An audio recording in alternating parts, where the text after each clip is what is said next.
Binabati natin lahat ng mga taga-subaybay at followers ng Pag-aralan Natin Ministry. Welcome po muli kayo dito sa ating segment na Biblical Interpretation. Alam ko po na napakarami po ang nag-aabang po nito.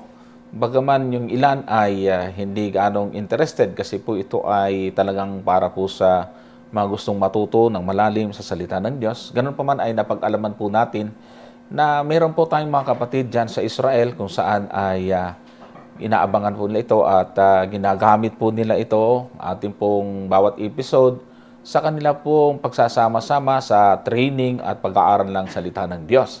Kaya binabati po natin ating kapatid na si Sister Regina Ibardon.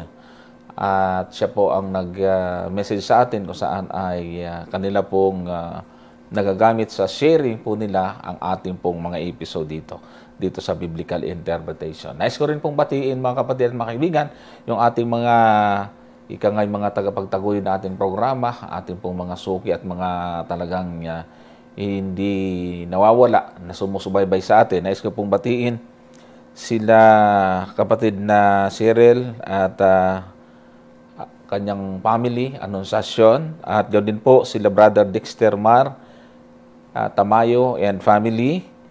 At itong sila Lovely Lynn Sayer, si Brother Luciano Torlao, binabati din po natin, at ang Ikban family, Brother Bong Ikban and family, mga anak nyo at mga magulang. Binabati po namin kayo. Sila Sim Ibora, at ganoon din po si Brother Mario Pangilinan. Ayan, ganoon din po yung pamilya ni Brother John Mers.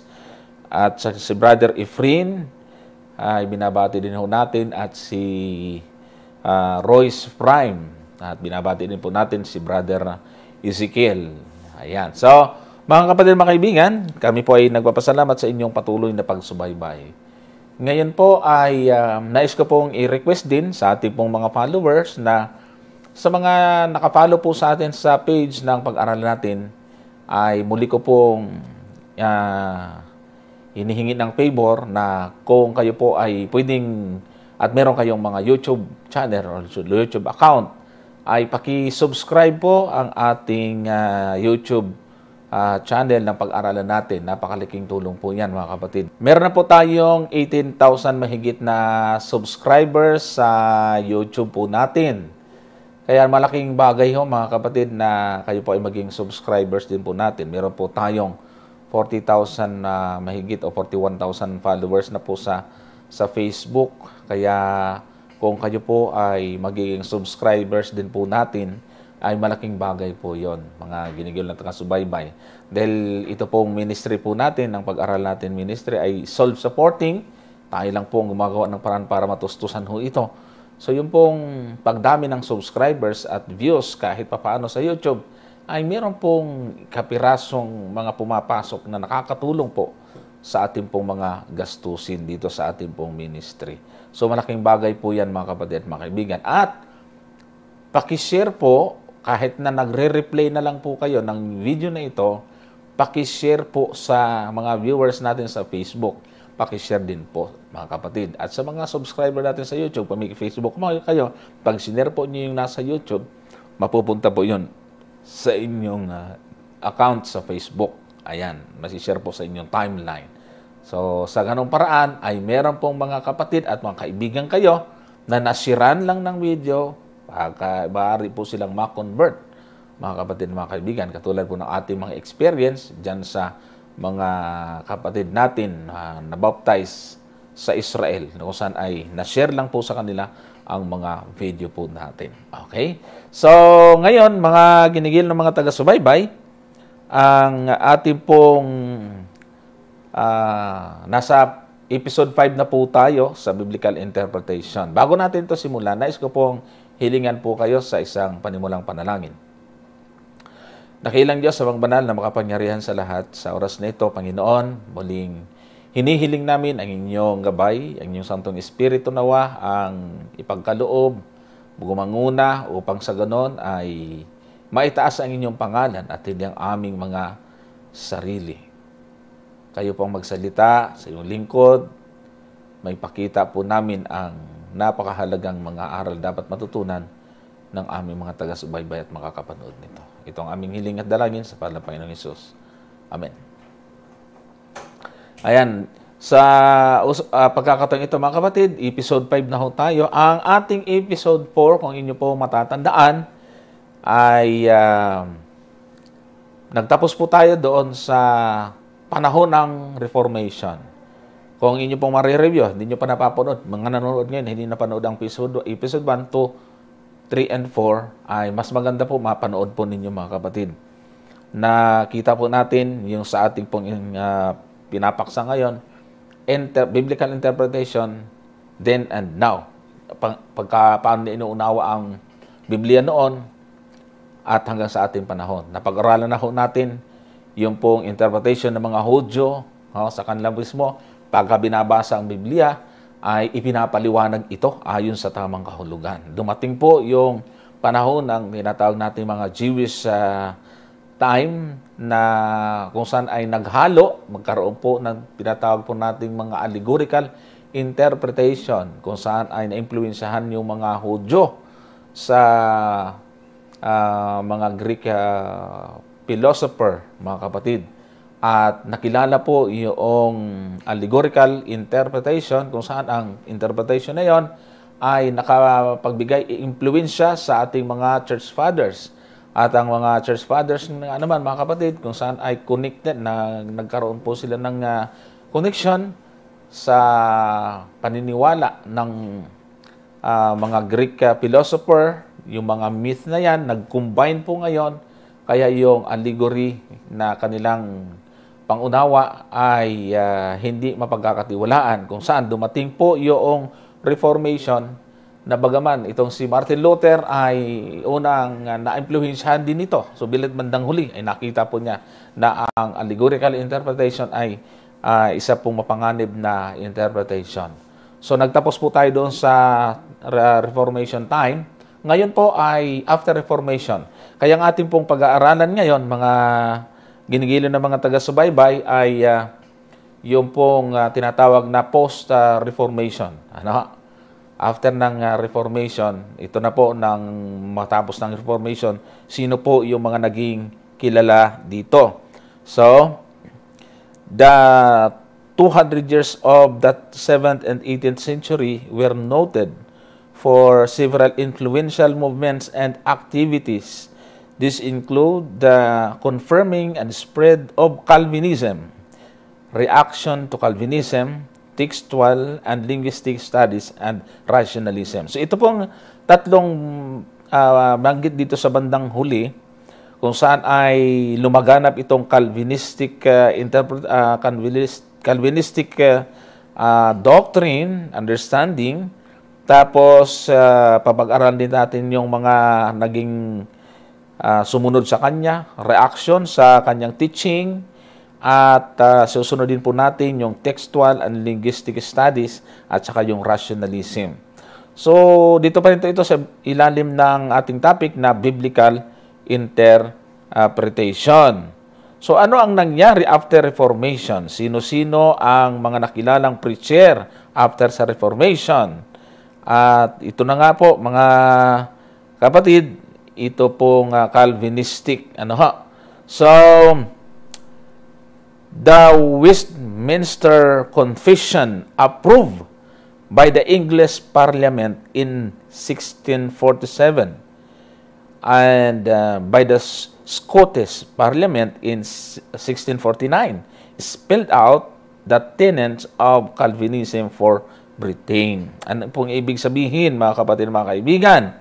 Dahil nga sa naging well-known, naging kilala ang Calvinism doctrine, or yung naging kilala si Calvin, si John Calvin. Nangyari po, mga kapatid, itong tinatawag pong Westminster Confession of Faith. Ano po ito? It is a Reformed Confession of Faith for more than 300 years.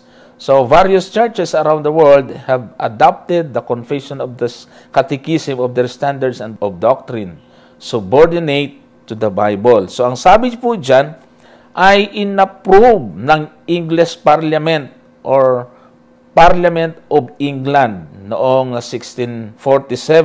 At itong Scottish Parliament naman ay tinatawag ditong Uncameral Legislature of Scotland. Yun pong Calvinistic sa panahon na yun ay kanila pong sinuportahan. Lalo po nilang nilinaw o lalo pong pinagbuti at binigyan ng promotion, kaya ito ay naging mabilis na lumaganap. At mayroon pong gumaya kay John Calvin, mga kapatid, itong si Francis Turretin, noong 1623 hanggang 1687. So, Francis Turretin taught theology at Geneva like Calvin. He thought that the scriptures are inerrant and authoritative, and he stressed the importance of knowing the original text. So, itong si Francis, mga kapatid, ay Calvinistic din ang kanyang pananaw sa Bible, na ito ay inerrant, walang mali. Ayan. At mapagkakatiwalaan. Subalit binigyan niya ng diin ang kahalagahan ng pag-aaral din sa original text.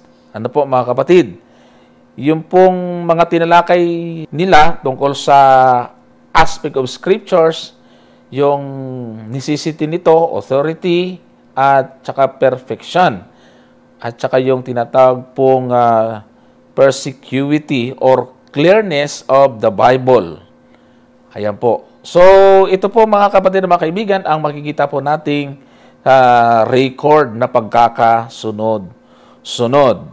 Ngayon, ito pong si Jen, sabi rin po dito, he stressed his points pertaining to the grammatical, historical exegesis.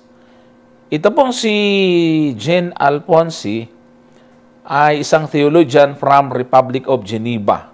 Kanyang binigyan ng puntos ang grammatical, historical exegesis.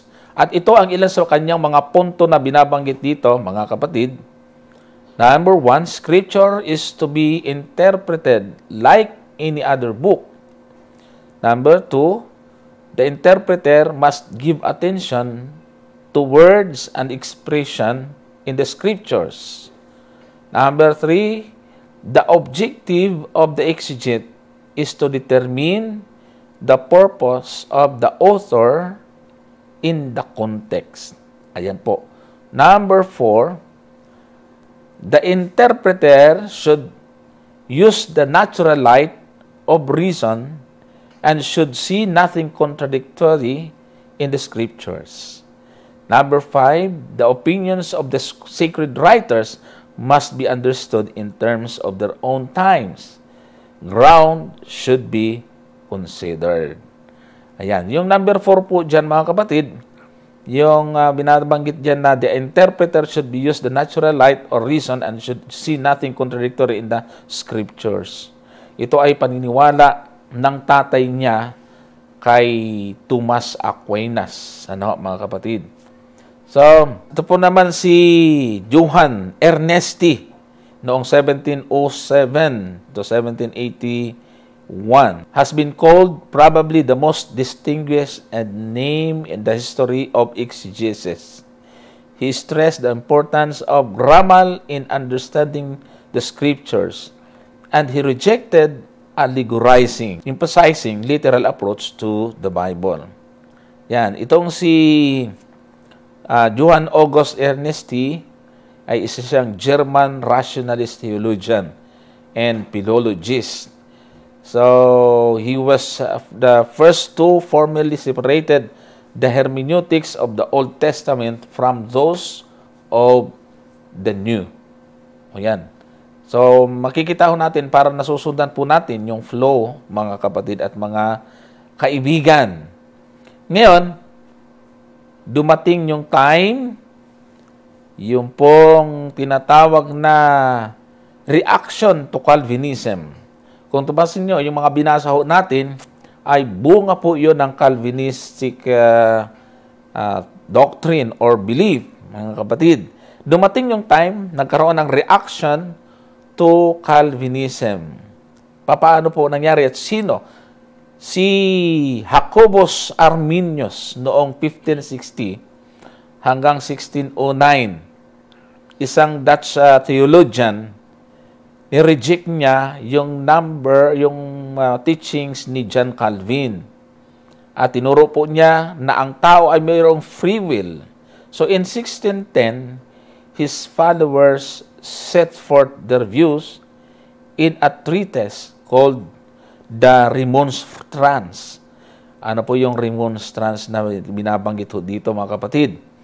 So, that time, ay habang namamayagpag si John Calvin, mga kapatid at mga kaibigan, at ito nga, marami pong mga naimpluwensyahan niya, ay nang maglabas na po ng doctrine si John Calvin, at meron na po siyang mga pagtuturo tungkol sa salvation, mga kapatid, ay meron pong isang taong tumutol sa kanya.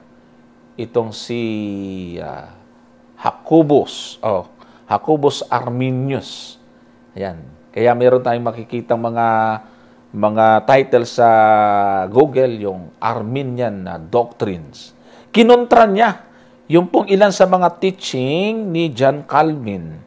At ito po yung aalamin ho natin, ano po yung mga naging popular na doktrina ni John Calvin sa ating kapanahunan. At paano ho ito sinagot o paano ito kinontra.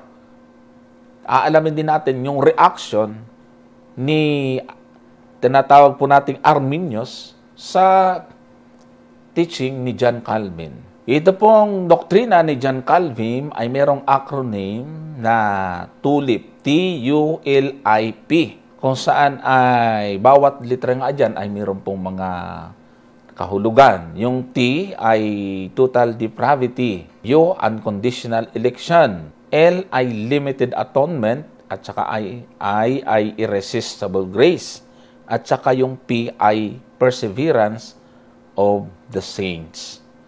So ano-ano po ba yung ibig sabihin po nitong mga ito, mga kapatid, mga kaibigan, ayon kay John Calvin? Isa-isahin ho natin siya. So, bibigyan natin ng detail ito.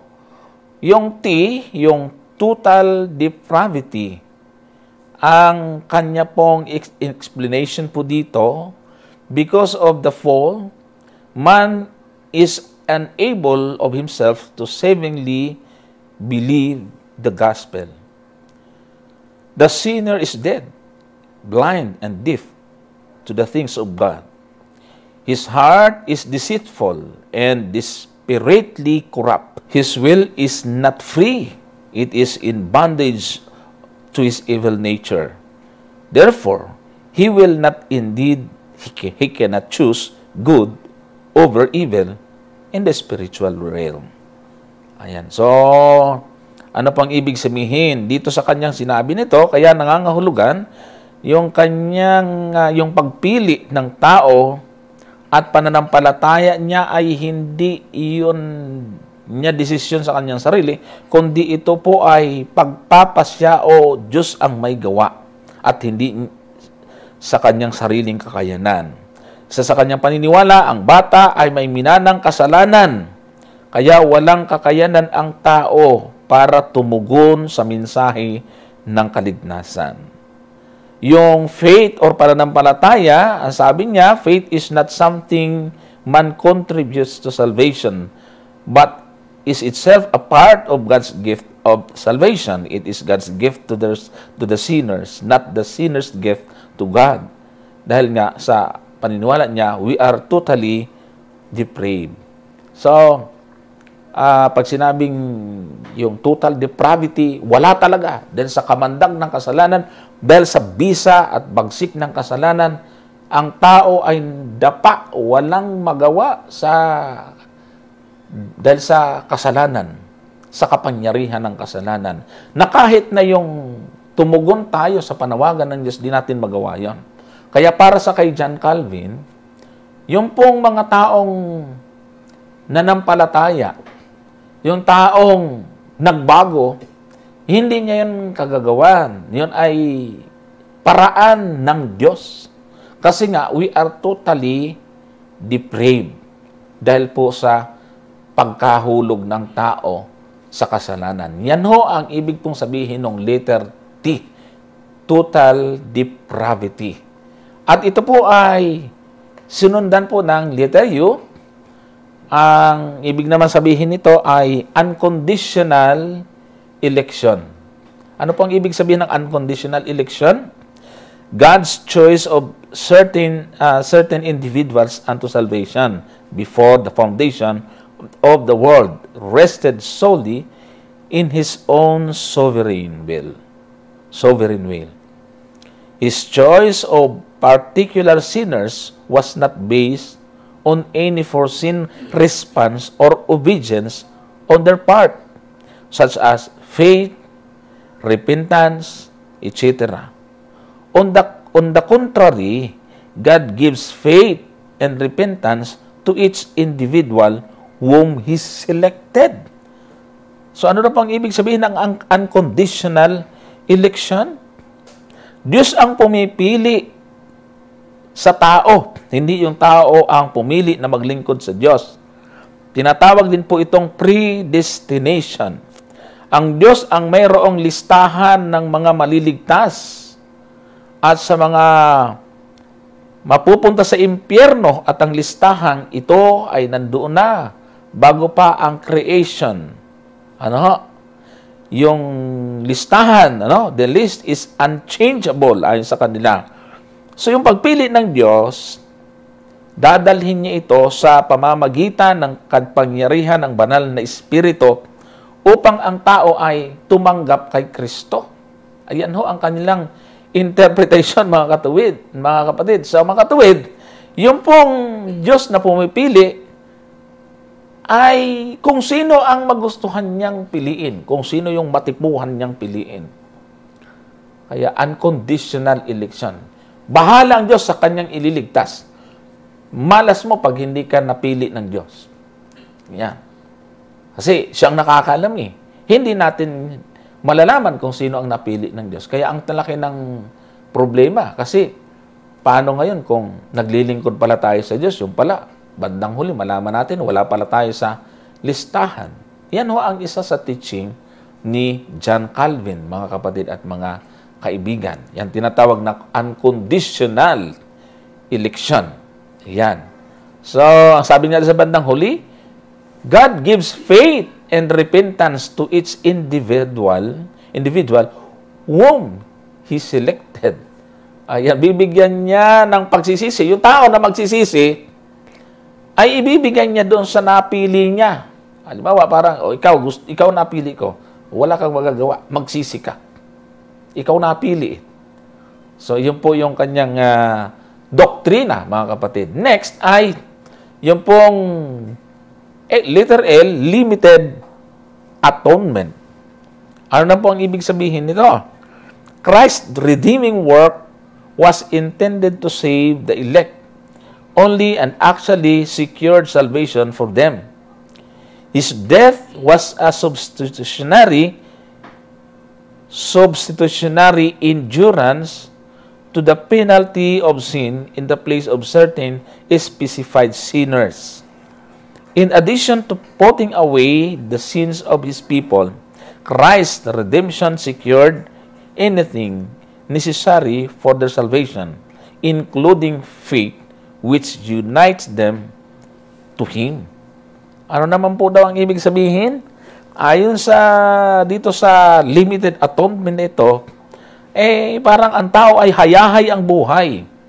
Kahit kuya-kuyakoy ka na lang kasi ipoprovide ng Diyos ang kailangan mo. Pati yung pananampalataya, siya ang nagbigay niyan, kaya walang fake kasi Diyos ang gumawa niyan. So, we are totally secured. Yun po yung ibig po sabihin ng limited atonement. Namili lang. Limitado lang ang pinili, hindi lahat. So, parang ano bang klaseng Diyos ito? Bakit? Kawawa naman yung ibang taong gusto rin maligtas. Kung ayaw naman niya itong piliin at hindi naman ito nasama sa kanyang pinili. So, para sa kanya, ang kamatayan ni Kristo ay hindi para sa lahat, kundi limited lamang ito, mga kapatid at mga kaibigan. Namatay lang siya doon sa mga tao na nasa listahan ng Panginoon. No? Naglista na siya at yung kamatayan ni Kristo para lang doon. Mamaya ay liliwanagin po natin yan kung yan po ay katanggap-tanggap sa biblical view, mga kapatid at mga kaibigan. Puntahan po natin yung letter I. Ang ibig sabihin ay irresistible grace. Ano po ang ibig sabihin nito? In addition to the outward general call to the salvation, which is made to everyone who hears the gospel, the Holy Spirit extends to the elect a special inward call that inevitably brings them to salvation. The eternal call, which is made to all without distinction, can be and often is rejected, whereas the internal call, which is made only to the elect, cannot be rejected. It always results in conversion. Ang pagkatawag ay para sa lahat, walang distinction. Subalit, at pwede ito i-reject, sabi nila. Samantalang, yung eternal call na ukol sa mga pinili ay hindi pwedeng ma-reject. It was always result in conversion, sabi dito. Tsaka isa pa, sabi nila, ang Diyos ay nagpapadala ng banal na espiritu tangi lamang sa mga nakatala sa listahan ng mga liligtas para alisin ang kanilang likas na kawalan ng kakayanan na minana nila kay Adan. Ayan. Kaya sabi pa dyan, nilikha ang banal na espiritu, lilikha ang banal na espiritu na nakapagliligtas sa pananampalataya kay Kristo. Or nilikha ang banal na espiritu nang nakapagliligtas sa pananampalataya kay Kristo at gagabayan sila ng espiritu upang maunawaan ang Bible. So, kikilos lamang yung Holy Spirit, mga kapatid, doon sa mga pinili din, mga taga-subaybay. Kaya, pagka napili ka, hindi mo siya pwedeng i-resist, hindi mo siya pwedeng tanggihan, hindi mo siya pwedeng itakwil. Ikaw yung napili. Parang wala ka ng kawala. At ang ginagamit po nila diyang mga sample, yung kay Jonas, kay Paul, at iba pa, talagang gagawa at gagawa ng ang Panginoon ng paraan, gagawa at gagawa ang Panginoon ng paraan para yung tao na pinili niya ay maidala niya sa kung saan niya gustong dalhin. Ang totoo naman nun, mga kapatid, hindi naman salvation yung pinag-uusapan kay Jonas at kay Paul, kundi missionary or ministry, hindi salvation.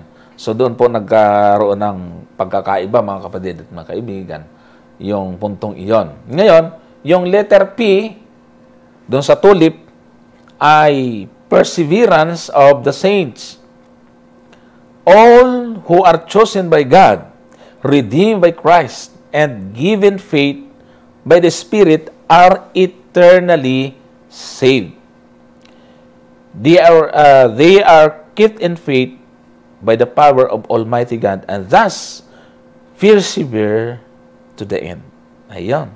So salvation is accomplished by the almighty power of the triune God. So ano po ang ibig sabihin? Yung pong mga pinili ay magpipersevere sila. Yung mga tinubos na binigyan ng pananampalataya at diniktahan para sumumpalataya sa pamagitan ng Holy Spirit ay sila po ay eternally secured. Magpapatuloy sila sa kanilang pananampalataya sa pamagitan ng kapangyarihan ng Diyos. Kaya magtatagumpay sila hanggang sa katapusan. Yung salvation na yon ay na-accomplish ng triune God.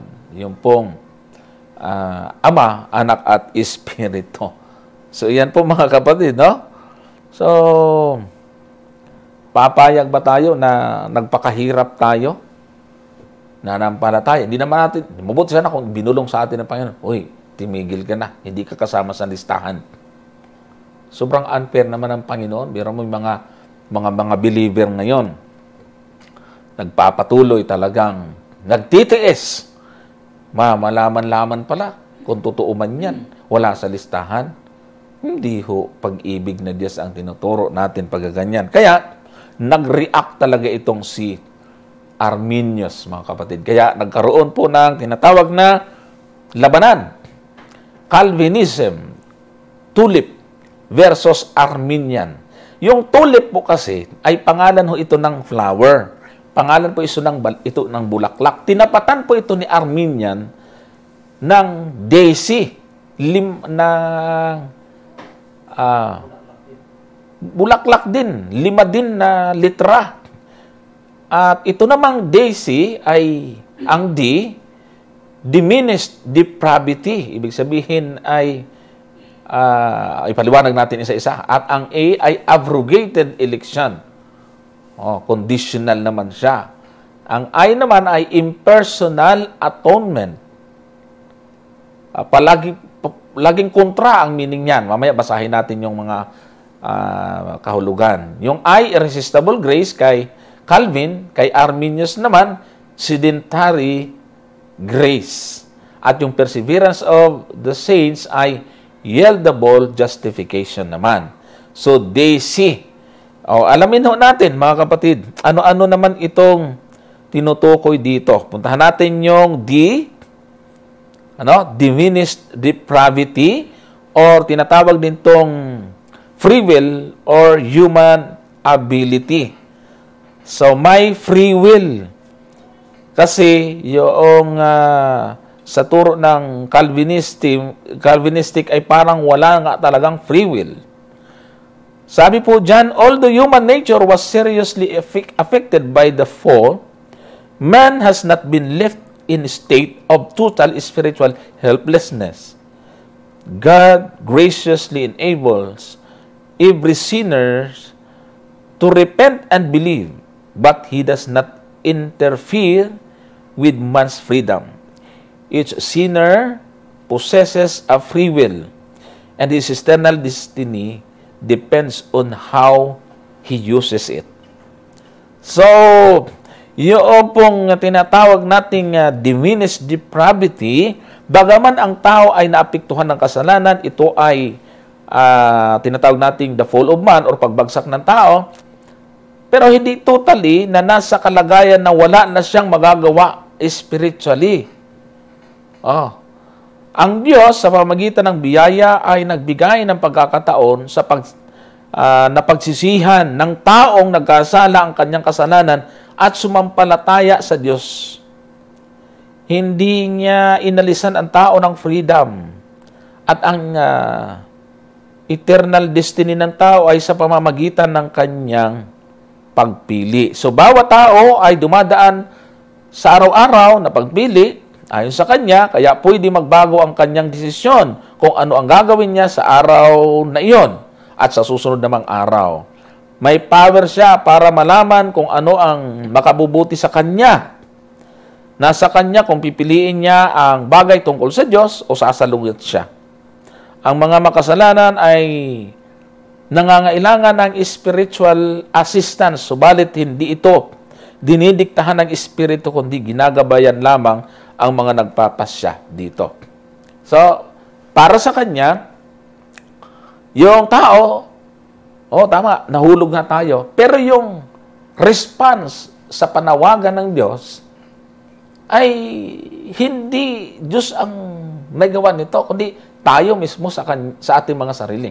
Sa Calvinistic kasi, dahil sa total depravity, pati yung pagpili natin na tanggapin ang kaligtasan at ibigin ang Diyos, hindi natin nagawa yon, kundi Diyos din ang naglagay noon sa ating isip at puso. Kaya dito kay Arminius naman, mga kapatid, mga kaibigan, na natili, bagaman tayo ay walang kakayanang iligtas ang ating sarili, pero hindi inalis ng Diyos ang ating kakayanan pumili kung i-reject or tatanggapin ang kaligtasan.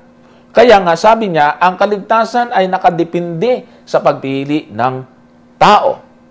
Kaya kinontra ito ni Arminius, mga kapatid at mga kaibigan. Yun yung ibig sabihin ng letter D.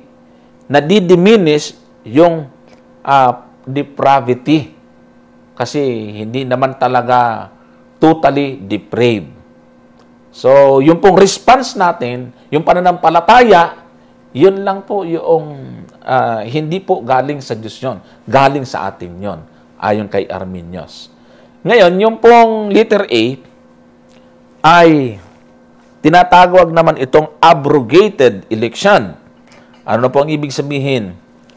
God's choice of certain individuals unto salvation before the foundation of the world was based upon the foreseeing that they would respond to His call.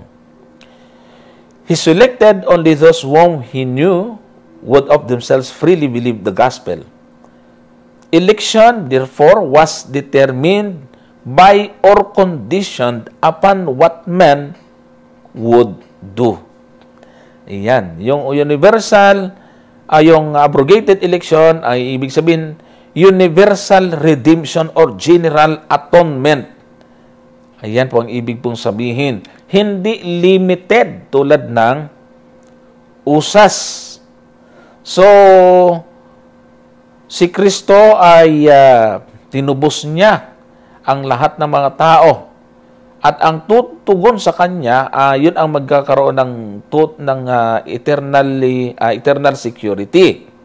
Ibig sabihin, bagaman ang kamatayan ni Kristo ay para sa lahat, subalit ang maliligtas lamang ay yung sasampalataya. Ayan. Ang kamatayan niya ay, totoo naman na, ang kamatayan ng Panginoon para sa lahat ng tao. Walang kontra yan. Wala hong pinili. Hindi talaga siya limited, mga kapatid, mga kaibigan. Kaya, ibig sabihin, yung pong kapatawaran, yung kaligtasan, tatanggapin lang ng tao na magsisisi. At yung pagsisisi, hindi gawa ng Diyos yun. Kasi ang pangit nga naman, magsisisi ka, pero ang Diyos din ang nagsabi sa'yo na parang prinogram, parang nakaprogram na siya. Gawa din ng Diyos yun. Tama naman na gusto ng Diyos na magsisi tayo. Pero hindi tayo diniktahan. Kaya nga may mga taong hindi nagsisisi. Yun yung mga bagay na dapat po natin maintindihan, mga kapatid, mga kaibigan. Dito, lalo na po dito sa battle of interpretation, different view of biblical studies, mga kapatid at mga kaibigan, lalo na pagdating sa salvation. So, ito po yung kanya, kay Arminius. Talagang kinuntra niya ng tudo-tudo itong si John Calvin. Okay, how about the letter I? Impersonal atonement. Ano naman yung ibig sabihin nito? Impersonal atonement. Christ's redeeming work made it possible or everyone to be saved, but did not actually secure the salvation of anyone. Although Christ died for all men and for every man, only those who believe on Him are saved. His death enabled God to pardon sinners on the condition that they believe, but it did not actually put away anyone's sins. Tama. Christ's redemption becomes effective only if man chooses to accept it. Ayan. So, yung impersonal atonement ay tinatawag din po itong universal redemption or general atonement. Hindi siya limited. Hindi limited na atonement, mga kapatid at mga kaibigan, katulad ng usas. Ibig sabihin, bagaman ang kamatayan ni Kristo ay para sa lahat, subalit ang maliligtas lamang ay ang sumasampalataya. Ang kamatayan niya ay kapatawaran sa mga taong sumampalataya at tumanggap sa Kanya. Subalit, kung hindi naman tatanggap sa Panginoon, kahit na kaligtasan ay libre, kahit na ang pagpapatawad ay nandyan, kung hindi naman hihingi ng tawad. So yung kaligtasan ay doon lang sa magre-response. Sa kay John Calvin kasi, pati response, Diyos din ang may gawa. Eh di parang nawang wala nang kwenta ang istorya. Siya rin, nakaprogram na lahat. Wala nang ang free will. Yun ang kinutuntulan ni Arminius, mga kapatid at mga kaibigan. Kaya, Christ's redemption becomes effective, sabi po dyan, only if man chooses to accept it. Yan po yung nandun sa bandang dulo, no?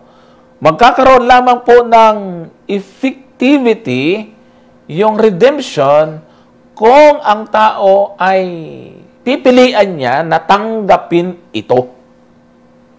Ayun po, mga kapatid at tama naman. Ayaw mo namang tanggapin. Anong silbi ng redemption ng salvation na yan? Kung may mga tao namang ayaw naman tumanggap. So nagkaroon po ng magkaibang pananaw tungkol sa bagay na ito. At ang letter S, mga kapatid, ay sedentary grace. The Spirit calls inwardly all those who are called outwardly by the gospel invitation. He does all that he can to bring every sinner to salvation. But inasmuch as man is free, he can successfully resist the Spirit's call. The Spirit cannot regenerate the sinner until he believes. So ano na po ang ibig sabihin? Yung Holy Spirit can be effectually resisted. Sa tulip kasi ay hindi ito matatanggihan, irresistible nga eh. So ibig sabihin, yung nakarinig ng pabalita, magkakaroon ng reaction. At ito yung tugon nila sa panawagan ng Diyos. Halimbawa, mayroong nangangaral. Sinasabi ng evangelist o nangangaral, tayo'y makasalanan. Hindi natin mailigtas ang ating sarili. Kailangan natin si Kristo. Siya ang namatay para sa atin. Si Kristo ang nabayubay doon sa cross para tubusin tayo sa ating kasalanan. Ikaw na tao, mararamdaman mo yun, ma-feel mo na napakalaki ng sakripisyo ng ating Panginoon. So, dahil sa pag-ibig, mga kapatid, sa ating pong natitira na meron tayong pag-ibig sa ating mga sarili, mararamdaman natin ang ginawa ng Diyos. At dahil sa pag-ibig na yun, magkakaroon tayo ng reaction. At yun po yung pagtanggap. Kaya nga kay Arminius, ang faith, pananampalataya, ay contribution ng tao sa kaligtasan. Yun lang kung matatawag po nating contribution man yun. Sarili mo yun. Hindi yun Diyos ang naglagay sa iyo. Kundi ikaw mismo ang sumampalataya. Kaya para sa Kanya, ito po ay hindi galing sa Diyos. Pag naramdaman natin, kailangan natin ang kaligtasan, kailangan natin yung biyaya, magkakaroon ng pananampalataya. At yun po ay ating part sa puntong iyon, mga kapatid. So, the Spirit cannot regenerate the sinner until he believes, sabi diyan. So, ang pagsampalataya ay galing sa tao, hindi sa Holy Spirit. Ang pagpili ng tao ay hindi nakikialam ang Holy Spirit. Manapa, pwede niya itong tanggihan hanggang sa tumanggi ang... Kaya maraming mga tao ang tumatanggi sa Espiritu. Ayan, no, mga kapatid, magkakaroon ng buhay na walang hanggan ang tao na nakadama ng pag-ibig ng Diyos. So, tama po yung sinasabi ng Bible na those whosoever believe in Him should not perish but have everlasting life. Yun po yung kay Arminius nakikita dito, mga kapatid, mga kaibigan. Next, ang last ay why? Yieldable justification. Ito po yung tinatawag din pong falling from grace. Those who believe and are truly saved can lose their salvation by failing to keep up their faith, etc. All Arminians have not been agreed on this point. Some have held that believers are eternally secured in Christ. that once a sinner is regenerated, he can never be lost. Ayan, so sa ilang ikang mga naniniwala sa kay Arminius ay hindi naniniwala dito sa unang statement na those who believe and are truly saved can lose their salvation by failing to keep up their faith, etc. So, hindi po naniniwala yung ilan sa mga Arminian dito. May ilang Arminian ang may ibang pananaw. Ang iba naniniwala ng pananampalataya ay eternally secured in Christ. So, ayon kay Arminian, ang kaligtasan ay combined effort of God who takes the initiative and man who respond, and man's response being the determining factor. So God has provided salvation for everyone, but His provision becomes effective only for those who of their own free will so choose to cooperate with Him and accept His offer of grace. Ang tao ay magpapasya ayon sa kanyang naramdamang pangangailangan niya. Kaya nga sa conversion, mga kapatid, ang tao, bago mag-decide, ay kailangan maintindihan na muna, maramdaman niya muna na wala siyang magagawa kung wala ang Diyos. Yan. Kahit kailan hindi magiging genuine yung pananampalataya ng isang tao, kung hindi niya naramdaman na wala siyang magagawa sa kanyang sarili. Kaya nga itong mga nagtuturo ng salvation by works, maraming mga sikta ngayon laganap nga ito, napakadami. No? Katulad po ng ang dating daan, salvation by works sila. Kailangan pagtrabahuhan mo yung kaligtasan. Kailangan may magagawin ka para maligtas. Ito yung pagsunod sa kautusan. Kaya lang kautusan nila ay pinipili lang. Kaya utusan ni Kristo. Pagka sa Old Testament, ayaw na nila. So, maliho mga kapatid, yung meron tayong bahagi sa kaligtasan. Kung may bahagi man tayo, may tuturing na bahagi itong pananampalataya or pagtanggap, yun lang ang bahagi. Pero actually, hindi part ng salvation yon. Kundi pagtanggap mo doon sa salvation buo na ibinigay sa iyo. Nakakalungkot na mayroon pong mga teaching ngayon, mga ibang sekta, na kilala sa ating panahon, pero hindi nila naiintindihan yung concept of salvation.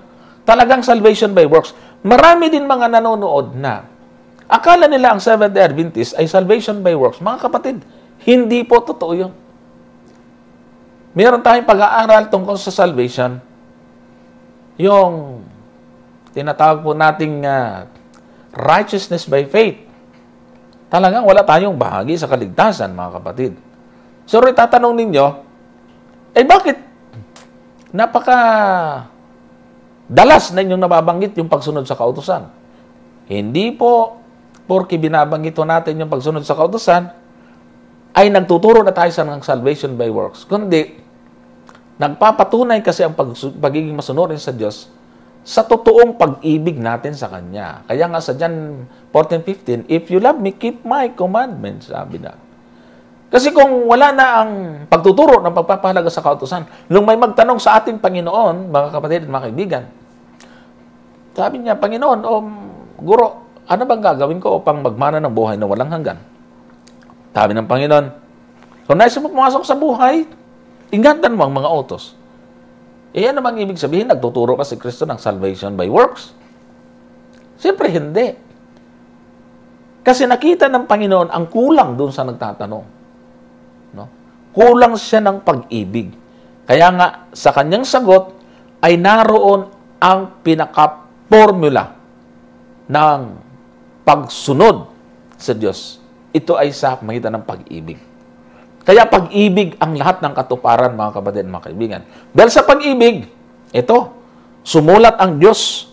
Ginamit niya yung mga tao para isulat ang Biblia, para maintindihan ng tao. So ito na ngayon, pagka ipinoproclaim yung gospel, mararamdaman natin na ang pag-ibig ng Diyos. Pag-ibig din naman yung ating response sa Kanya, sa Panginoon. Kaya, nagkakaroon ng faith at nauuwi doon sa tinatawag po nating salvation. So yan po mga kapatid at mga kaibigan. Kaya kung ating pong paghahambingin itong dalawang ito, ayan, yun, yung dalawang yan, mga kapatid, yung opposite, no? Total depravity, yan, pinaliwanag din ni Arminian, ay meron tayong nagagawa. Yung pong response, yung pananampalataya bilang response sa pag-ibig ng Diyos. Unconditional election, abrogated election naman kay Arminius. Limited atonement, impersonal atonement naman dito. Unlimited naman. Irresistible grace, sedentary grace naman dito. Pwede mong i-resist yung grace.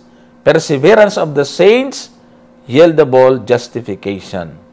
So, yan po yung dalawang pananaw sa panahon yung tinatawag po nating post-reformation. Tandaan po natin, ito ay naging matunog na labanan hanggang ngayon ay mortal na magkaaway ang kanilang dalawang interpretation. At ito po mga kapatid, sa ating kapanahunan, kung hindi tayo maging aware, ay baka kung sino ang mali dyan, ay baka yun ang ating pinanghahawakan. Alam ko, si Brother Ronald Obidos ay Calvinistic na ngayon, hyper-Calvinist na ngayon ang kanyang teaching, mga kapatid, mga kaibigan. Kasi ganito yun, no? Kung gusto mong manampalataya na hayahay, ay doon ka na sa doktrina ni John Calvin. Once you are saved, you are always saved. Kahit na anong gawin mo, you are eternally secured, mga kapatid. Eh di, walang kahirap-hirap. Kaya nga dito ay nagkakaroon po ng tinatawag po natin, nagiging lisensya ito para gumawa ka o para ikaw ay paulit-ulit na gumawa ng kasalanan. Kasi, nasa isip mo yun eh. Eternally secured ka eh. Eh kung may temptation, hindi ka mag-iingat as in. Hindi mo i-resist din yung temptation. Kasi okay lang, magawa ko man ito. Ligtas pa rin naman ako eh. At isa pang problema dyan, pwede kang hindi humingi ng tawad. Kasi, ligtas ka eh. Believer ka na eh. Kaya mayroon pong mga nagtatanong sa lecture na ganito, hindi ba lisensya ito sa kasalanan? Ang sagot ng ilan ay, hindi. Kasi pagka ligtas ka, hindi ka na naka-design para gumawa ng kasalanan. Parang tama. Pero, mga kapatid, sa totoo lang, kung ikaw ay may ganun doktrina, tapos ito, ang tukso, nasa harapan mo ngayon, alam naman natin na si Satanas napakatalino, napakagaling. Gagawa at gagawa siya kung ano-anong mga paraan para ang tao ay malihis o maligaw. Eh, ngayon, doktrina mo, tapos nangangaral ka pa, araw-araw, yan ang tinuturo mo, na once you are saved, you are always saved. Tapos ito ngayon, maraming mga pagsubok ngayon eh. Kwarta-kwarto at mga rangko o kaya ay mga position. Ayan, mga kapatid. Kahit na alam mong delikado, trabahong alam mong may illegal, palibhasa may doktrina ka, alam mo, sa iyong sarili, sa puso, sa isip, magiging lisensya ngayon para labagin mo ang will of God. Yung kalooban ng Diyos. Kaya hindi po talaga siya doktrina galing sa Diyos. Kaya marami po ang natuto, marami ang natulungan din ng paniniwala at pagkontra ni Arminius, Jacobus Arminius, mga kapatid, doon sa Calvinistic theory kung tawagin. Ang nagtuturo ng mga doktrina ni John Calvin, pangunahin po dyan yung mga Baptist. No? Mga Baptist church na kung saan ay merong mga naninigarilyo pa rin, meron dalawa yung, hindi ko naman nila lahat, pero marami akong nakilalang ganon. okay lang sa kanila na kahit yung sekretary nila, minsan i-date nila after ng office ay okay lang. Kasi anak naman sila ng Diyos eh. Pag anak ka ng Diyos, hindi na mawawala sa'yo ang pagiging anak ng Diyos. Yan ang kanilang doktrina, mga kapatid at mga kaibigan. So, yan po ay isang bagay na dapat po natin pag-ingatan, mga kapatid at mga kaibigan. Ngayon, magbibigay ako ng biblical view tungkol dito. Kasi dapat tayo, ang gagawin ko sana ay puro lecture lang. Pero sigurado may magtatanong dito, sino doon ang tama? Kung iiwanan ko, di parang nag-iwa ako ng problema. Alin doon? Nakanganga ang mga manunod. Alin doon yung tama sa dalawa? Kukunin po natin ngayon yung biblical view. No? Wala tayong pipiliin sa dalawa. Pero aminin natin mga kapatid, marami sa turo ni Arminius ang biblical. Pero hindi rin tayo lahat. Hindi tayo Arminian, mga kapatid. Tayo ay biblical ang ating view pagdating sa salvation. Ngayon, ano po yung ilang mga punto na magpapatunay doon sa inconsistency ng once saved, always saved teaching, mga ginigil ng mga taga-subaybay. Ating pong pag-aralan ngayon, inconsistencies of usas or once saved, always saved. Magbabasa tayo ng mga talata, mga kapatid. Ayun, para i-demonstrate ito. Sabi po ng aklat ng Hebreo 11:6, at kung walang pananampalataya ay hindi maaaring maging kalugod-lugod sa Kanya. Sapagkat ang lumalapit sa Diyos ay dapat sumampalatayang may Diyos. At Siya ang tagapagbigay ganti sa mga sa Kanya'y nagsisihanap. Ito po yung refutation or talatang bubura doon sa paniniwala ng usas or once saved, always saved. Ito po yung paniniwala na bubura doon sa kanilang pananaw na once you are saved, you are always saved. Na kahit yung pananampalataya ay gawa ng Diyos. Yung total depravity. Na kahit yung pananampalataya mo, yung response mo, gawa ng Diyos. Sabi po dyan sa talata, ano po ang sabi? Sapagkat ang lumalapit sa Diyos ay dapat sumampalatayang may Diyos. At Siya ang tagapagbigay ganti sa mga sa Kanya'y nagsisihanap. So dito, burado, mga kapatid. Yung sasampalataya, yung lalapit sa Diyos, dapat may pananampalataya siya. Hindi yung, kaya siya lumapit, nilagyan siya ng Diyos ng pananampalataya. Sa atin talaga galing ang pananampalataya, mga kapatid. Hindi sa Diyos. Kasi pagka sa atin galing ang pananampalataya, hindi natin pananampalataya yun. Pananampalataya yan ng Diyos. Pinahiram lang sa'yo. Ganun ang mangyayari. Pananampalataya ng Diyos. Hindi pananampalataya natin. Dito, ang sinasabi po ng talata, ay dapat meron tayong pananampalataya. Kung wala, sabi dyan, kung walang pananampalataya ay hindi magiging maaring maging kalugod-lugod sa Kanya. Dahil ngayong lumalapit sa Diyos ay dapat sumasampalataya. Ayan po yung sinasabi po dyan sa talatang yan. Ano pa? Isaiah 55:6. Inyong hanapin ang Panginoon samantalang Siya'y masusumpungan. Magsitawag kayo sa Kanya samantalang Siya'y malapit. So dito, pinapakita na ang dapat gawin ng tao ay hanapin ang Panginoon samantalang Siya'y masusumpungan. Kung inyong papansinin ang diwa ng talata, mga kapatid, nagbibigay ito ng babala sa atin na may panahon na kahit hanapin natin siya, hindi natin siya masusumpungan. Hindi ba free will ito? May panahon pa, hanapin natin siya. Dahil may darating na panahon. Hanapin man natin siya, hindi na natin siya makikita. So, hindi ito tama. Yung tinatawag na total depravity, na wala tayong magagawa para hanapin ang Panginoon. Marami naman talaga ngayon tao naghahanap. Kaya nga sabi ng Panginoon sa 7:17, ang sino mang nag-iibig na maglingkod sa Diyos, ay kilalanin yung turo. Siya mismo ang magsusuri kung ang turo ba ay sa Diyos o hindi. Paano tayo magkakaroon ng kakayanang i-check kung tama o hindi? Diyos din pala. Wala nang check-check sa pananampalataya. Ganun. Wala nang suri-suri. Tanggap na lang ng tanggap kasi Diyos din pala ang naglagay sa atin nun. Malabo yun, mga kapatid at mga kaibigan. At kung titinan pa natin, yung pong sagot naman dito sa unconditional election, kung saan ang Diyos ay hindi tumitingin sa lahat ng tao para magkaroon ng pagkakataong maligtas ang iba, manapas siya mismo ang namili sa gusto niyang iligtas ayon sa kanyang sariling kagustuhan. Ano po ang biblical view, mga kapatid? Sabi ng aklat ng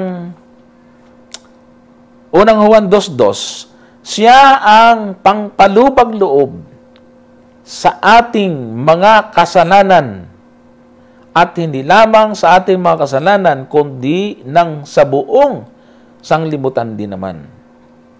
So, kung ang Diyos ay tumitingin sa tao para maligtas at hindi naman niya gustong lahat, kundi may pinili lamang siya, bakit yan sa talata? Ang sabi ay, pangpalubag loob sa ating kasalanan, hindi lang sa atin, kundi sa buong sanglibutan. So, mali na naman yung ganoong pananaw, mga kapatid at mga kaibigan. Buong sanglibutan ang gusto ng Diyos na maligtas. Kaya lang, dahil may free will, may mga taong ayaw maligtas. Halimbawa, may mga nanonood ngayon. Di ba totoo, mga kapatid, na kahit hinihipo ka na ng Panginoon, kahit medyo pinaparamdam sa ng Diyos na magbago ka na, ikaw ay magbalik loob na sa Kanya, marami pa rin ang matigas at hindi talaga totally bumabalik sa Panginoon. Nagpapatuloy pa rin sa kanilang ginagawang alam naman nilang labag sa kalooban ng Diyos. So free will yan, mga kapatid. Yun nga, tayo pipili ng ating magiging destinasyon. Pag hindi mo piliin ang Panginoon, sorry, pagdating ng araw, mga kinigil ng mga sagasubaybay. At ang isa pa ay yung John 3:16. Bilang sagot natin doon sa unconditional election, sapagkat gayon na lamang ang pagsinta ng Diyos sa sanglibutan, na ibinigay niyang kanyang bugtong na anak upang ang sino mang sa kanya sumampalataya ay huwag mapahamak kundi magkaroon ng buhay na walang hanggan. O biro mo, ang iniibig ng Diyos dyan ay ang buong sanglibutan. Di ba? Yun ang iniibig niya, yung buong sanglibutan. Pero, kung sino man, hindi lahat may magtatakwil. Sino man, whosoever, na maniniwala sa sampalataya, yun ang may buhay na walang hanggan. Yung hindi, parurusahan. So, yun po yung sinasabi po ng banal na kasulatan. Sa unang Timoteo 2:4, ang sabi po dyan, na siyang may ibig na ang lahat ng tao ay mga ligtas at makaalam ng katotohanan. Sa verse 6, na ibinigay ang kanyang sarili na pantubos sa lahat na nagpapatotoong mahayag sa sariling kapanahunan. So, pansinin po ninyo yung verse 4. Ang gusto ng Diyos, lahat ay maligtas at makaalam ng katotohanan. Tapos sa verse 6, ang pagtubos niya ay para sa lahat na nagpapatotoong mahayag sa kanyang kapanahunan. So, bagaman, ang gusto ng Diyos ay lahat maligtas at ang pagtubos ay para sa lahat. Subalit alam naman natin na hindi lahat ng tao ay maliligtas. Manapa ang paglalarawan ng Biblia sa aklat ng Apokalipsis ay kasindami ng buhangin sa dagat yung mga hindi maliligtas. Yan no. Ito mga talatang ito ang bubura at ito yung biblical view natin. Ito dito tayo nang hahawakan. Isa pang talata sa aklat ng Marcos 16:15. At sinabi niya sa kanila, magsiyaon kayo sa buong sanglibutan at inyong ipangaral ang ebanghelyo sa lahat ng ginapalan. So, talagang kailangan malaman ng mga tao ang ebanghelyo para sila ay sasampalataya. Kasi kung namimili din ang Diyos, bahala na, wala nang evangelism. Bakit ba magpagod-pagod pa akong mangaral? Kahirap. Laki ng binabayarang expenses. At kung ano-ano pang gastos. Mga gamit. Camera. Kung ano-ano, computer. Yung pala naman, ang Diyos din lang naman ang namimili. Di bahala na lang ang Diyos mamili. Kung ako naman ay hindi maligtas, wala rin naman ako magagawa para sumampalataya kung wala naman ako sa kanyang listahan. Ganun ang mangyayari. Kaya napakawalang kwentang doktrina. Pero, malalaking iglesia at sekta ngayon ang nagtataguyod ng Calvinistic doctrine, mga kapatid, ng once saved, always saved. Lalo na yung mga tinatawag na mga reform, no? Yung mga evangelical reform, mga kapatid. Okay, how about limited atonement? Ano naman sasagot natin? Limitado raw ang kaligtasan. Tingnan po natin. Sa aklat ng 2 Pedro 3:9, ang sabi po dyan, hindi mapagpaliban ang Panginoon tungkol sa kanyang pangako na gaya ng pagpapalibang ipinalalagay ng iba, kundi mapagpahinuhod sa inyo na hindi niya ibig na sino man ay mapahamak, kundi lahat ay makapagsisi. Tingnan niyo po, mga kapatid. Sabi ng once saved, always saved, limited atonement. Limitado lang ang pagtubos na ginawa ng Diyos. Pero dito, ang pinapakita ho dito, ang sabi ni Apostol Pedro, mapagpahinuhod ang Diyos. Walang sino man na gusto niyang mapahamak, kundi lahat ay magsipagsisi. So ito ang linaw po na sinasabi po dyan sa talata, mga kapatid. Gusto ng Diyos, lahat ay magsisi. Kaya nga hindi pa siya dumarating kasi may marami pang hindi nagsisisi. Hinihintay ng Panginoon na manumbalik ang mga tao, abala pa sa kanilang mga pansariling kapakanan. Kaya sabi ng iba, asa na yung Panginoon? Bakit ang hanggang ngayon wala pa? Ano sabi ni Pedro? Hindi mapagpaliban ang Diyos, kundi si Kristo, kundi gusto niya lahat ay makapagsisi. Lahat, mga kapatid. Tapos sasabihin, limited atonement. Lahat nga eh. So, ang tama ay unlimited. Lahat ang gusto ng Diyos. Kaya lang, sumampalataya ka para ay mapatawad ka. Magsisi para mapatawad. Kasi kahit libre, sa lahat, paano kung hindi mo naman tatanggapin? Hindi ka sasampalataya. Wala rin yun. Yun po yung ating pong masasabi tungkol sa bagay na yun. Next. Acts chapter 17 verse 30. Ang mga panahon ng karangalan ay pinalipas na nga ng Diyos. Datapat ngayon, pinag-uutos niya sa mga tao na magsisi silang lahat sa lahat ng dako. Ayan, no? Hindi limited lang doon sa nasa listahan. Sabi kasi ng usas yung nasa listahan, yun lang yung pinaglaanan ng Diyos ng kapatawaran. Abay, hindi ho ganon, mga kapatid at mga kaibigan. Ito po ay gusto ng Diyos na lahat ay magsisi. Ayan. Okay, so, isa pang talata, Roma 5:18. Kaya kung paanong sa pamamagitan ng isang pagsuway ay dumating ang hatol sa lahat ng mga tao sa pagdurusa. Gayon din naman, sa pananampalataya ng isang gawa ng katuwiran, ang kaloob na walang bayad ay dumating sa lahat ng mga tao sa ikaaaring ganap ng buhay. Biro mo yung chance.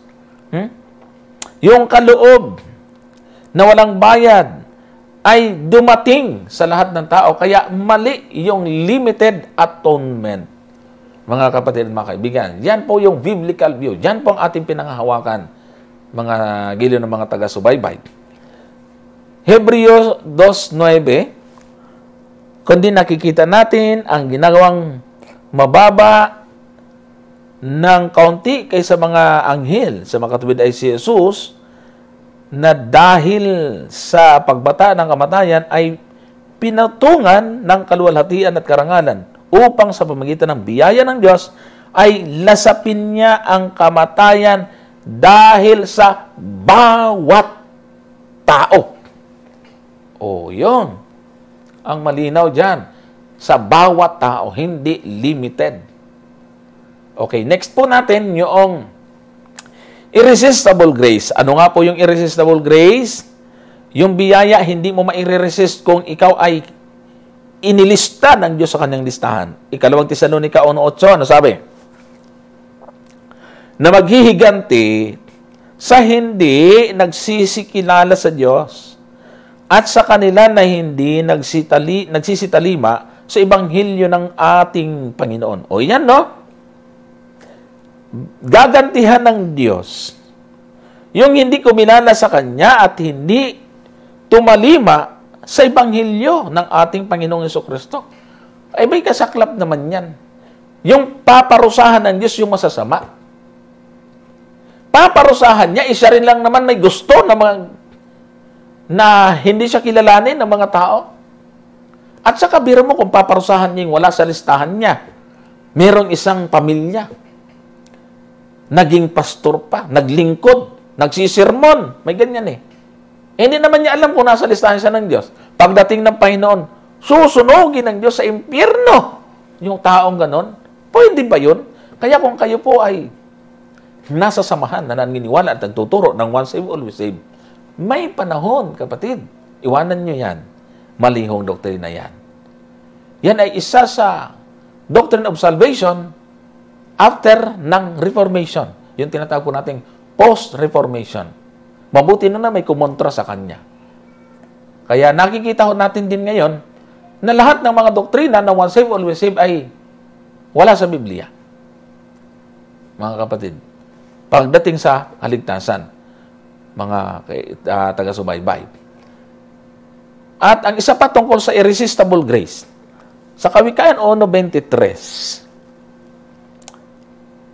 magsibalo kayo sa aking saway, narito aking ibubuhos ang aking espiritu sa inyo, sapagkat ako'y tumawag at kayo tumanggi, aking inuwan at aking kamay at walang makinig, kundi inyong iniuwi sa wala ang buo kong payo at hindi ninyo inibig ang aking saway. Ako naman ay tatawa sa kaarawan ng iyong kasakunaan. Ako'y manunuya pag ang iyong takot ay dumarating. O, ayan. So, dito makikita natin yung talata na may panawagan ang Diyos. Niresist tinanggi, itinakwil yung paanyaya ng Diyos. So, sabi ng Panginoon, ako na may tatawa sa karawan ng iyong kasakunaan.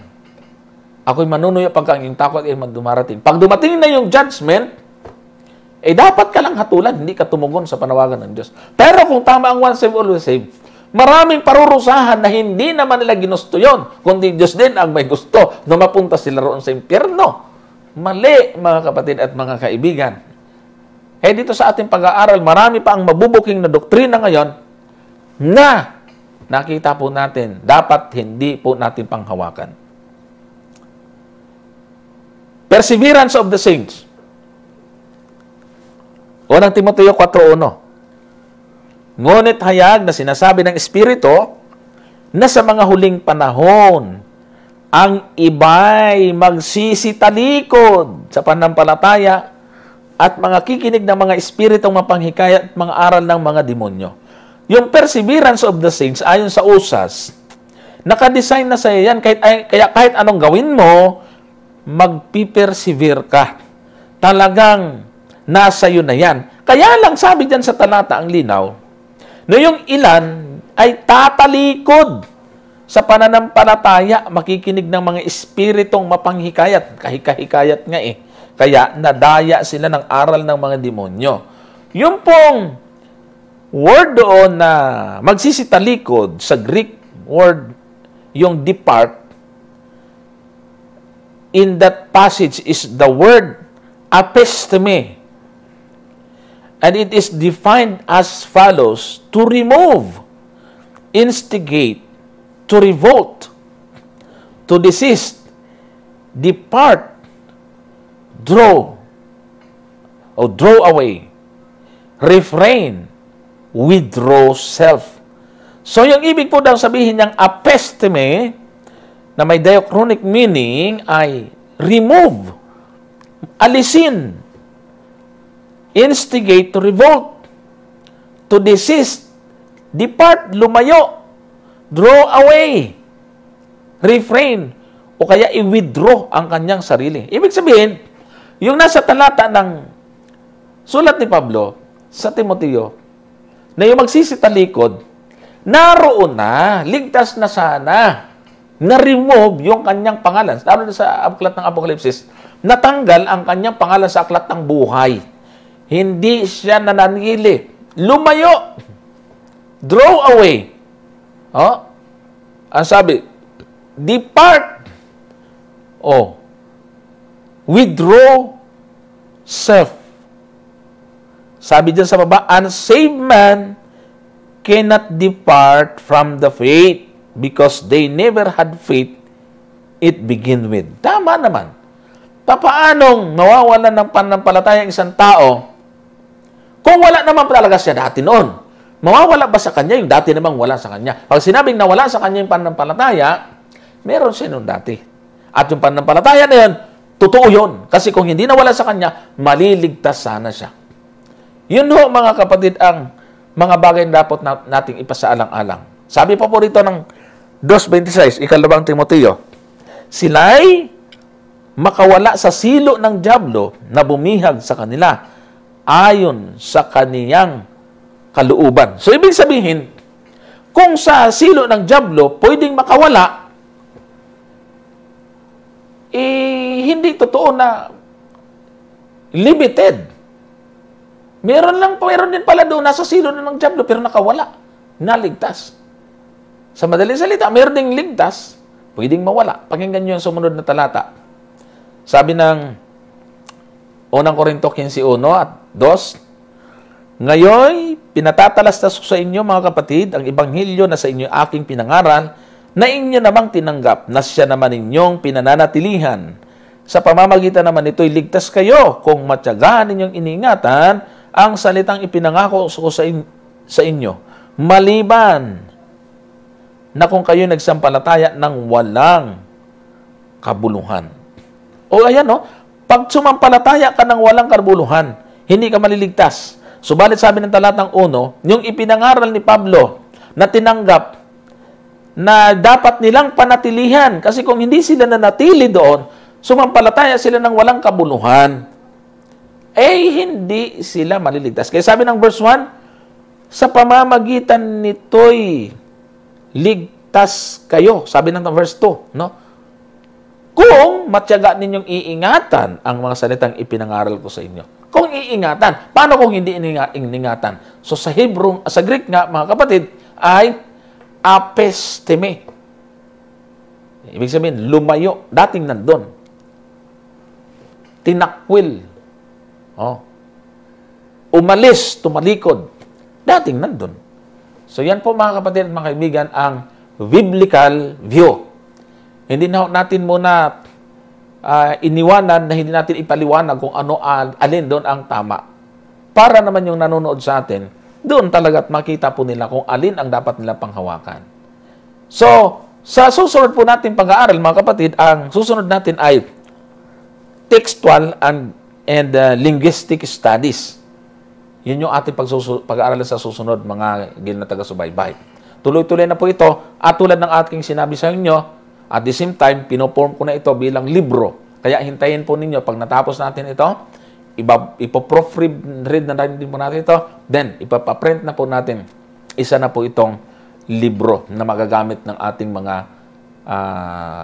kabataan, mga church officers, mga layman. So mga kapatid, mga kaibigan, sa mga taga-subaybay ng pag-aaral natin sa biblical interpretation, ako'y natutuwa na meron dito si Brother Buning sa probinsya. Marami pala sila din na sumusubaybay dito. Bagaman hindi siya kasing dami ng mga nanonood sa question answer, hindi man nila ma-appreciate ito. Subalit, kapaki-pakinabang ito.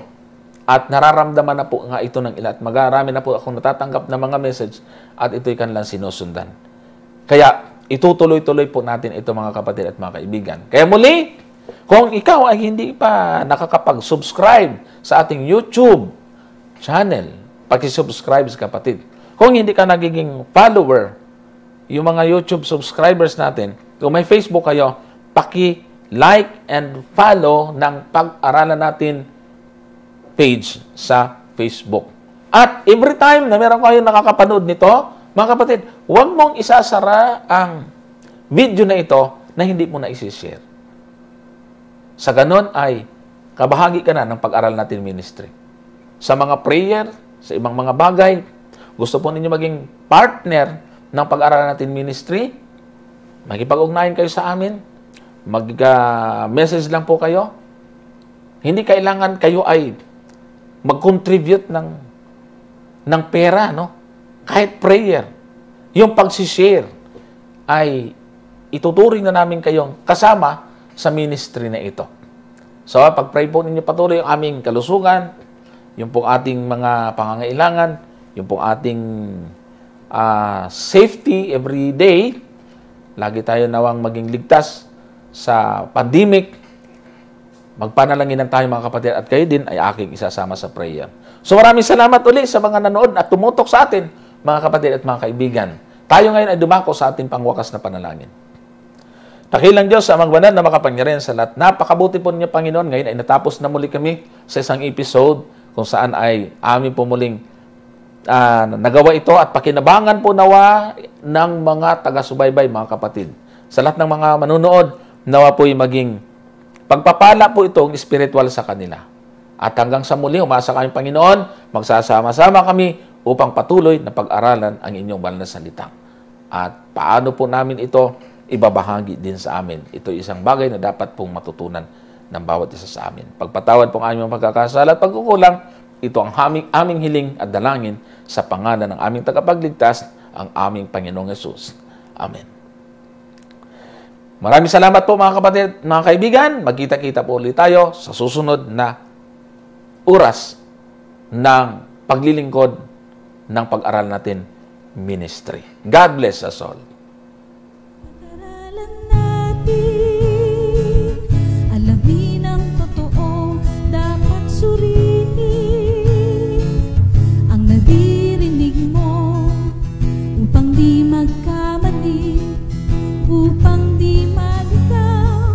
Salita ng Diyos ay pag-aralan natin. Siya sa atin suriin ng lubos. Subukin mo kung ito ba ay tunay ngang sa Diyos. Pag-aralan natin, alamin ang totoo, dapat suriin ang naririnig mo upang di magkamali, upang di maligaw. Salita ng Diyos ay pag-aralan natin. Alamin ang totoo, dapat suriin ang naririnig mo upang di magkamali, upang di maligaw. Salita ng Diyos ay pag-aralan natin upang di magkamali, upang di maligaw. Salita ng Diyos